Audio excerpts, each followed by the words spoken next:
meet the energy. Hey, let's go. If we doing it, let's go. Right? It is one of those situations. And guess what? Nobody wins. Nope. I think Jay-Z said it best. Nobody wins when the family feuds, right? The reality of it is, if we are fighting, if we are arguing, nobody's winning. Mm-hmm. No, you're not hearing anything I say when I am hitting you below the belt. True. You're not receiving anything I say when I am just saying something to make you mad. Yep. Right? I am hurting myself in the midst of hurting you. That's true. Because I'm only wanting to win. So how about we calm down? How about we settle down and have a real life conversation? I agree. How about we say, you know what?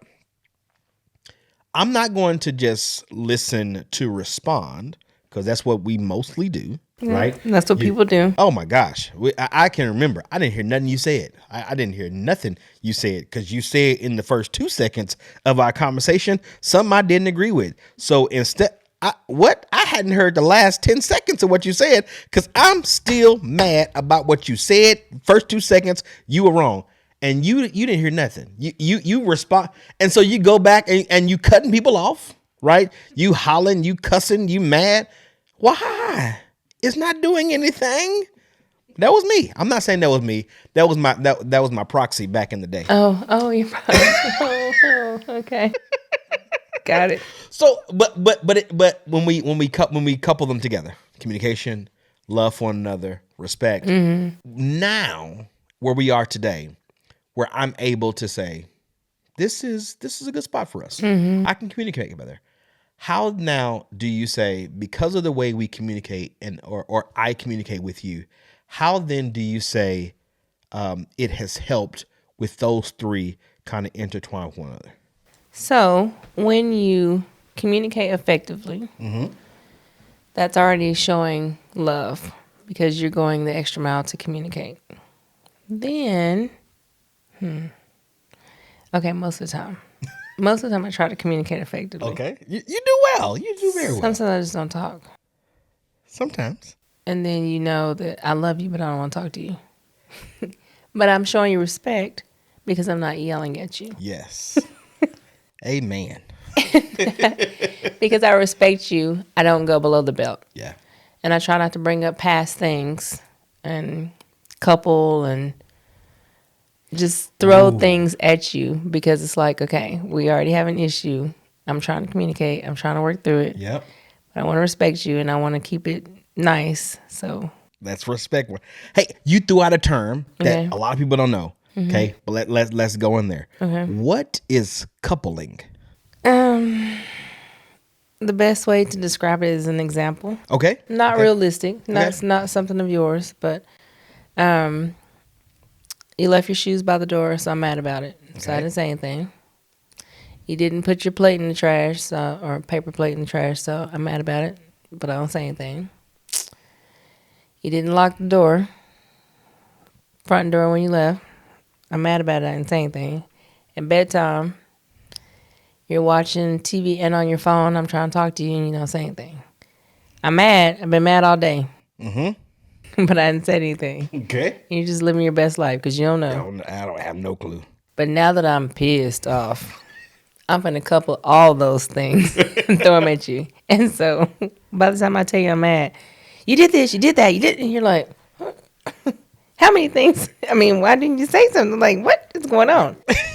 And so then it makes you feel like you can't do anything right. You haven't done anything right, and you've had a horrible day because I just threw 5 or 6 things at you when you didn't even know that I had an issue with one. Absolutely. So some people call it stacking. Some people call it coupling, right? It is taking that one thing, right, that you should, whatever that one thing that you're mad about at that moment, right, and you're frustrated with in the moment, instead of focusing on that, getting resolution to that. Mm-hmm. Oh no, you're the worst person in the world. You don't put your clothes up. You don't wash no dishes. You don't know how. You ain't walked the dog in 3 days, right? You just keep adding stuff, and guess what? You know what that does to people? it makes people shut down. Yeah. And most people don't get it. It's like, again, back to what we said just a moment ago. Because they're fighting to win, they're like, if I just can keep, it's like if I can just keep blowing blows at you, I'm a win. Well, it's easy. Sometimes it's easier to do. We see it in our couples that work opposite shifts or have jobs where they're coming and going. So if you have somebody that works days and then somebody that works nights, you may not always see each other. So it's like, okay, by the time we sit down and talk, I have 15 things that I'm upset about. And I need to put all of them on the table now. Yeah. So, I mean, but it's even good to be like, hey, when you have a quick minute, I know, you just got to work or you just got home to rest for work, but I just need to run something by you so that you're not waiting until day 3 where we're both off or whatever the case may be. I love it. Hey, there's one thing we do that we give, we do, but we also give to our couples that we coach. We give them an elephant, right? Plastic a elephant. little toy elephant about yay big. How do we use the elephant, and what is the concept behind the elephant? The elephant in the room. The elephant in the room. That was birth after I had the twins. Before. Was it before? No. I think it was after. I think it was before because it was when I stopped working. Okay. And I stopped working before we had the twins. You're right. So I would be home all day and something would happen. And then Mike would come home from work and he's like, I just need 5, 10, 15 minutes to myself. I've been work all day on the road trying to get here. And then he walked in the door and I'm like, he's like, oh God. You never sounded like that. You're right. Your voice is too angelic for that. You're right. You're so full of it. And so he was like, we just need something to where when I come in, you give me like 5 or 6 minutes to find my peace before we discuss whatever's going on. So we got the elephant at the toy area in Walmart. And I'd put it on the mantle or on the couch or his pillow or whatever. And when he comes in from work, he'd see it and go, oh, there's an issue. But I will discuss it with her when I'm ready. I'm going to go to the bathroom and sit there on my phone for 20 minutes. And then come out and lay across the bed and try to think about what it could be. I'm going to go grab a snack. After we had kids, he'd speak to the kids. And then he'd be like, so do you want to discuss the elephant in the room? It was genius. FYI, congratulations, great job. In the introduction of it, because you're right, like it was difficult, like because I drove an hour or more coming home in the evening, so I'm already trying to because you're working in Coppell. Yeah, so trying to decompress from that drive, and so with that commute and trying to do that, and then getting home, and then boom, it walk right into the lion's den. I was like, whew. Wow, the lion's den. Wow. No, but think about it. You're right. That angelic voice went away so fast. Nyla, from the Lion King. The Beyonce voice, right? No. I'm not buying it. But it was, you walk right in, and it's like, okay, what? And you know what happens? A lot of dudes, you see them we think it's in the movies, but it's real life. They're sitting outside in the car, right? In the driveway, dreading walking in the house. I had a job like that once.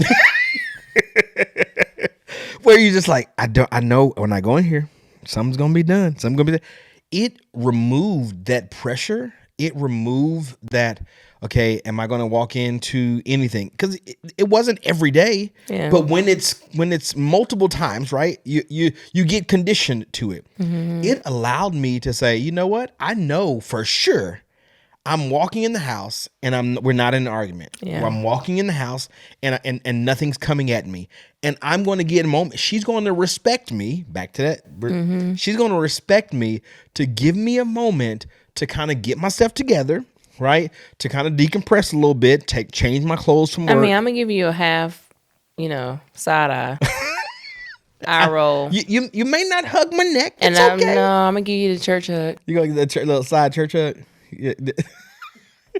But you weren't fussing at me, and I will tell you that that was a game changer for me. I don't know. I don't know if I've ever like holistically thanked you for that, because I didn't want to. I never wanted to be that guy that sat in the driveway. That never. I've never done it. Right.